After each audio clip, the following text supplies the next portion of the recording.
اللہ کے نام سے شروع جو نہایت مہربان رحم والا ہے، اور بے حد درود و سلام ہمارے پیارے نبی حضرت محمد صلی اللہ علیہ وآلہ وسلم پر، ان کی آل پاک پر اور تمام اصحاب پر۔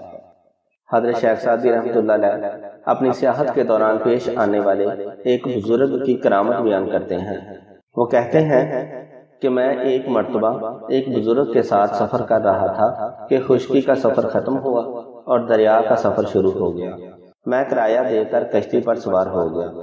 بزرگ کے پاس کچھ نہ تھا، اس لیے وہ کرایہ ادا نہ کر سکے، اور ملاحوں نے بغیر کرائے کے انہیں کشتی میں سوار کرنے سے انکار کر دیا۔ مجھے اپنے ہم سفر کی اس حالت پر بے حد افسوس ہوا اور میری آنکھوں سے آنسو جاری ہو گئے۔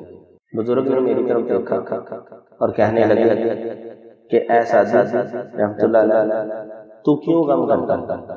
جو دریا اس کشتی کو دوسرے کنارے پر لے جا سکتا ہے، وہ مجھے بھی دوسری جانب لے جا سکتا ہے۔ یہ کہہ کر انہوں نے اپنا مسلح پانی پر بچھا دیا۔ مجھ پر یہ دیکھ کر ہیبت طاری ہو گئی۔ اگلی صبح جب میں دریا کے دوسرے کنارے پر پہنچا تو وہ بزرگ وہاں پہلے سے موجود تھے۔